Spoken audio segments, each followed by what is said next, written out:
श्री शिवाय नमस्तुभ्यम महाराज।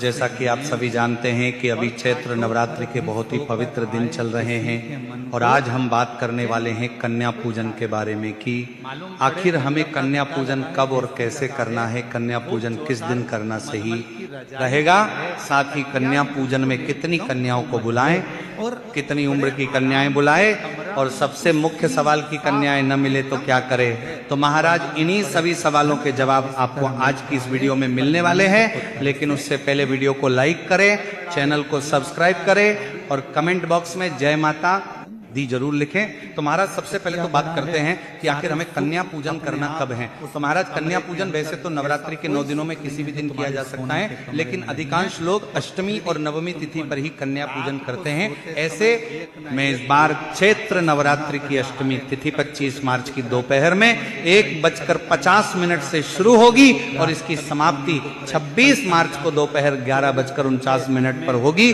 तो उदया तिथि के अनुसार 26 मार्च को दुर्गा अष्टमी मनाई जाएगी और इसी दिन आपको कन्या पूजन करना है। अब बात करते हैं नवमी तिथि। तो महाराज नवमी तिथि 26 मार्च को सुबह 11:49 से शुरू होगी और इसकी समाप्ति अगले दिन 27 मार्च को सुबह 10:07 पर होगी। तो जो लोग नवमी तिथि पर कन्या पूजन करते हैं तो उन्हें 27 मार्च को करना है। अब महाराज हम बात करते हैं कि कन्या पूजन आखिर होता क्या है और इसका महत्व क्या है। तो देखिए, हमारे सनातन धर्म में छोटी कन्याओं को देवी का स्वरूप माना गया है और ऐसा कहा जाता है कि नवरात्रि के दिनों में माता रानी स्वयं इन कन्याओं के रूप में हमारे घर आती हैं। जब हम उन्हें बुलाकर उनके चरण धोते हैं, उनका तिलक करते हैं, माता रानी स्वयं इन कन्या उन्हें भोजन कराते हैं और उनका आशीर्वाद लेते हैं। तो ये सीधे सीधे माता रानी की पूजा मानी जाती है, इसलिए कन्या पूजन किया जाता है। अब महाराज सबसे पहला और सबसे ज्यादा पूछा जाने वाला सवाल कि कन्या पूजन का शुभ मुहूर्त क्या है। तो देखिए, बहुत सारे लोग इस बात को लेकर परेशान रहते हैं कि सही समय क्या है। तो महाराज जहां तक समय की बात है तो कोशिश करें कि आप कन्या पूजन सुबह से लेकर दोपहर तक कर लें। लगभग 8 बजे से लेकर 12:30 या 1 बजे तक का समय बहुत अच्छा माना जाता है। लेकिन अगर किसी कारण से आपको कन्याएं देर से मिलती हैं या समय थोड़ा आगे पीछे हो जाता है तो इसमें भी कोई दिक्कत और परेशानी नहीं है। अब महाराज अगला सवाल आता है कि हमें कितनी कन्याओं को बुलाना चाहिए। तो देखिए, परंपरा के अनुसार 9 कन्याओं को बुलाना सबसे शुभ माना जाता है, क्योंकि ये माता रानी के 9 रूपों का प्रतीक होती हैं। लेकिन अगर किसी कारण से आपको 9 कन्याएं नहीं मिल पाती हैं तो आप जितनी मिलें उनका ही श्रद्धा से पूजन करें, क्योंकि महाराज यहाँ संख्या से ज्यादा आपकी भावना महत्वपूर्ण होती है। इसके साथ ही एक बहुत जरूरी बात यह है कि एक छोटे लड़के को भी बुलाया जाता है जिसे हम भैरव जी या लंगूर कहते हैं, और उसे भी कन्याओं के साथ बैठाकर भोजन कराया जाता है। इससे पूजन पूर्ण माना जाता है। अब महाराज एक और महत्वपूर्ण सवाल कि किस उम्र की कन्याओं को बुलाना चाहिए। तो देखिए, कोशिश करें कि 2 साल से लेकर 10 साल तक की कन्याओं को बुलाएं। छोटी कन्याएं ज्यादा शुभ मानी जाती हैं क्योंकि वे बहुत ही मासूम और पवित्र होती हैं और उनमें किसी प्रकार का छल कपट नहीं होता है, इसलिए उन्हें देवी का साक्षात रूप माना जाता है। अब महाराज मान लीजिए आपने कन्याओं को पहले से निमंत्रण दे दिया है और वे आपके घर आने वाली हैं, तो आपको क्या तैयारी करनी चाहिए। सबसे पहले तो आप एक साफ सुथरी जगह तैयार कर लीजिए। इस पहल तैयार चादर या कपड़ा बिछा दीजिए जहां आप कन्याओं को बैठाएंगे, और ध्यान रखें कि वह स्थान पूरी तरह स्वच्छ और पवित्र होना चाहिए। जब कन्याएं आपके घर आएं तो उनका स्वागत बहुत ही प्रेम और सम्मान के साथ करें कि आपके साथ आपका प्रेम कभी का स्वच्छ और बद करना चाहिए। जब कन्याओं को बैठाएंगे उन्हें ऐसा महसूस होना चाहिए कि वे आपके लिए बहुत खास होगा। अब महाराज कन्या पूजन की जो सबसे पहली और महत्वपूर्ण विधि होती है वो है उनके चरण धोना। आप एक थाली या किसी बर्तन में साफ पानी लें, उसमें थोड़ा गंगा जल मिला सकते हैं और अगर चाहें तो थोड़ा दूध भी मिला सकते हैं। फिर एक एक करके सभी कन्याओं के चरण अपने हाथों से धोएं। यह बहुत ही शुभ माना जाता है। और अगर किसी कारण से आप पानी से नहीं धो पा रहे हैं तो आप एक साफ गीले कपड़े या टॉवल से भी उनके पैर पोंछ सकते हैं।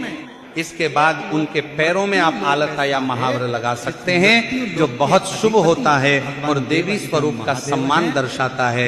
फिर उनके माथे पर रोली से तिलक लगाएं। अब महाराज हम आगे बढ़ते हैं और बात करते हैं कन्या भोजन की, क्योंकि कन्या पूजन में सबसे महत्वपूर्ण कन्या भोजन ही होता है। और इसमें यदि हम गलतियां कर देते हैं तो हमारी पूजा अधूरी मानी जाती है। तो देखिए महाराज, जब आप कन्याओं के चरण धोकर तिलक लगाकर और उन्हें अच्छे से बैठा देते हैं, कन्याओं के बाद आता है उन्हें भोजन कराने का समय। और यही वह समय होता है जहां हमें सबसे ज्यादा सावधानी और प्रेम दोनों की जरूरत होती है, क्योंकि यह केवल बच्चों को खाना खिलाना नहीं है, बल्कि माता रानी को भोग लगाने जैसा ही होता है। इसलिए भोजन बनाते समय से लेकर परोसने तक हर चीज में शुद्धता और श्रद्धा होनी चाहिए।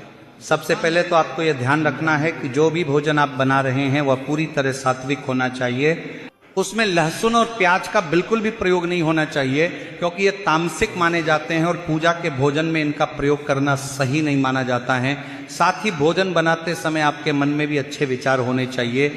किसी भी प्रकार का गुस्सा, तनाव या नकारात्मक सोच नहीं होनी चाहिए। अब महाराज बात आती है कि कन्याओं को क्या क्या खिलाना चाहिए। तो देखिए, परंपरा के अनुसार हलवा, पूरी और चने की दाल का प्रसाद सबसे ज्यादा शुभ माना जाता है और लगभग हर घर में यही बनाया जाता है। लगभग इसके अलावा आप खीर भी बना सकते हैं, जो कि बहुत ही पवित्र और प्रिय भोग माना जाता है। कई लोग सूखी सब्जी भी बनाते हैं, जैसे आलू या चने की सब्जी, जिसमें सेंधा नमक का प्रयोग किया जाता है।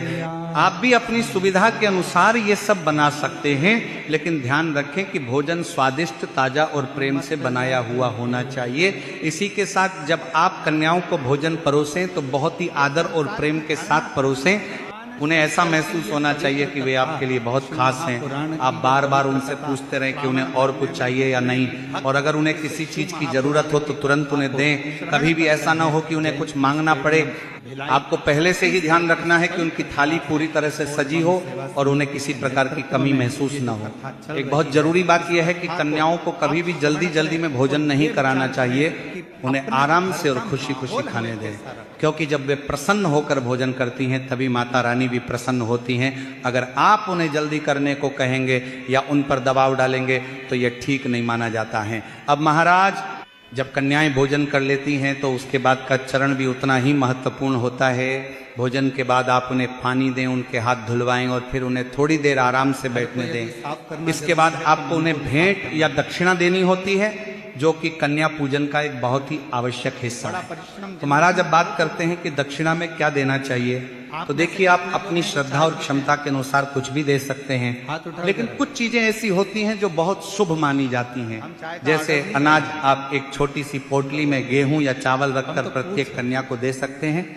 ऐसा करना बहुत शुभ माना जाता है और इससे घर में अन्न और धन की कभी कमी नहीं होती है। इसके अलावा आप फल दे सकते हैं, जैसे केला, सेब आदि। ये स्वास्थ्य और समृद्धि का प्रतीक होता है। और साथ ही कुछ पैसे भी जरूर दें, चाहे वह 5 रुपए हो, 10 रुपए हो या आपकी क्षमता के अनुसार जितना भी हो, लेकिन बिना दक्षिणा के कन्या को विदा नहीं करना चाहिए, क्योंकि यह पूजन की पूर्णता के लिए जरूरी माना जाता है। इसी के साथ आप कन्याओं को छोटी छोटी उपयोगी चीजें भी दे सकते हैं, जैसे चूड़ियां, कंगन, हेयर बैंड, क्लिप, रंगीन रबर, छोटे छोटे खिलौने जैसे गुड्डा गुड़िया। ये चीजें बच्चों को बहुत पसंद आती हैं और वे बहुत खुश हो जाती हैं। अब महाराज, एक बहुत ही महत्वपूर्ण बात आती है कि जब कन्याएं आपके घर से जाने लगती हैं तो आपको उन्हें बहुत ही प्रेम और सम्मान के साथ विदा करना चाहिए। उनसे ये जरूर कहें कि फिर आना या कल फिर आना। इससे उन्हें अच्छा लगता है और यह आपके स्नेह को दर्शाता है। उन्हें ऐसा महसूस होना चाहिए कि वे आपके लिए बहुत खास हैं। जब वे जाने लगे तो उनके चरण स्पर्श करके आशीर्वाद जरूर लें। यह बहुत ही शुभ माना जाता है और ऐसा करने से माता रानी का आशीर्वाद आपके जीवन में बना रहता है। अब महाराज, हम बात करने वाले हैं उन बहुत ही जरूरी सावधानियों और छोटी छोटी बातों की, जिनका ध्यान रखना बेहद आवश्यक होता है। क्योंकि कई बार हम पूरी श्रद्धा से पूजा करते हैं, लेकिन कुछ छोटी गलतियों के कारण हमें उसका पूरा फल नहीं मिल पाता। इसलिए आपको कुछ बातें अवश्य ध्यान रखना चाहिए। तो महाराज, सबसे पहली और सबसे महत्वपूर्ण बात यह है कि कन्या पूजन केवल एक रीति रिवाज नहीं है, यह पूरी तरह से आपकी भावना और भक्ति पर निर्भर करता है। एक अगर आप केवल दिखावे के लिए या दूसरों को देखकर ये पूजा कर रहे हैं तो उसका उतना फल नहीं मिलता जितना सच्चे मन और श्रद्धा से किया गया पूजन देता है। इसलिए सबसे पहले अपने मन को शांत रखें, किसी के प्रति द्वेष, क्रोध या अहंकार न रखें, क्योंकि जहां अहंकार होता है वहां माता रानी का वास नहीं होता है। अब महाराज, कई बार लोग कन्याओं को बुला तो लेते हैं लेकिन उनके बैठने की सही व्यवस्था नहीं करते।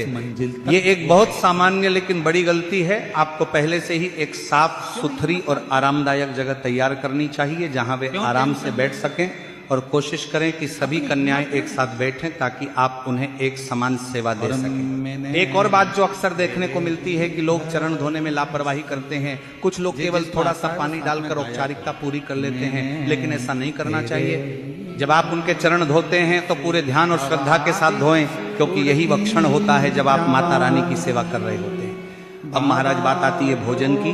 तो कई बार लोग जल्दी जल्दी में या अधूरी तैयारी के साथ भोजन परोस देते हैं, जिससे कन्याओं को इंतजार करना पड़ता है या उन्हें बार बार मांगना पड़ता है। यह बिल्कुल भी उचित नहीं है। आपको पहले से ही सारी तैयारी पूरी रखनी चाहिए ताकि जब आप उन्हें बैठाएं तो तुरंत और सही तरीके से भोजन परोस सकें। और भोजन हमेशा ताजा और गर्म होना चाहिए। बासी या ठंडा भोजन देना ठीक नहीं माना जाता है। इसके साथ ही व्यवहार भी बहुत महत्वपूर्ण होता है। कई बार घर के लोग पूजा के दौरान ही अपने कामों में लग जाते हैं या मोबाइल में व्यस्त हो जाते हैं और कन्याओं पर ध्यान नहीं देते। ये बहुत बड़ी गलती है। जब तक कन्याएं आपके घर में हैं तब तक आपका पूरा ध्यान उनकी सेवा में होना चाहिए। उन्हें यह महसूस होना चाहिए कि वे आपके लिए सबसे महत्वपूर्ण है। एक और जरूरी बात यह है कि सभी कन्याओं के साथ समान व्यवहार करें। किसी को ज्यादा और किसी को कम महत्व देना सही नहीं है। सभी को एक जैसा भोजन, एक जैसी दक्षिणा और एक जैसा सम्मान मिलना चाहिए, क्योंकि सभी कन्याएं माता रानी का ही रूप होती हैं। इसी के साथ महाराज, कई बार बच्चे होते हैं तो उनसे छोटी मोटी गलतियां हो जाती हैं, जैसे थोड़ा इधर उधर कर देना या शरारत करना। तो ऐसे में उन्हें डांटना या गुस्सा करना बिल्कुल गलत है। आपको उन्हें प्यार से समझाना चाहिए। अब महाराज, एक और महत्वपूर्ण बात जो बहुत लोग नहीं जानते वो ये है कि कन्या पूजन के तुरंत बाद उस स्थान को झाड़ू नहीं लगाना चाहिए जहां कन्याओं ने भोजन किया है। आपको कम से कम कुछ समय रुकना चाहिए, आधा घंटा या थोड़ा समय देकर ही उस स्थान को साफ करना चाहिए। और अगर साफ करना भी है तो पहले हल्के गीले कपड़े से पोंछें, तुरंत झाड़ू लगाना सही नहीं माना जाता है। अब महाराज, कई लोग ये भी पूछते हैं कि अगर कन्याएं न मिलें तो क्या करें। तो देखिए, अगर किसी कारण से आपको कन्याएं नहीं मिल पाती हैं तो आप किसी मंदिर में जाकर छोटी कन्याओं को भोजन करा सकते हैं या जरूरतमंद बच्चों को भोजन और फल देकर भी ये पूजन कर सकते हैं। माता रानी भावना की भूखी होती हैं, इसलिए सच्चे मन से किया गया हर कार्य स्वीकार होता है। तो यदि आपको यह जानकारी उचित लगी हो तो वीडियो को लाइक करें, चैनल को सब्सक्राइब करें और कमेंट बॉक्स में जय माता दी जरूर लिखें। धन्यवाद।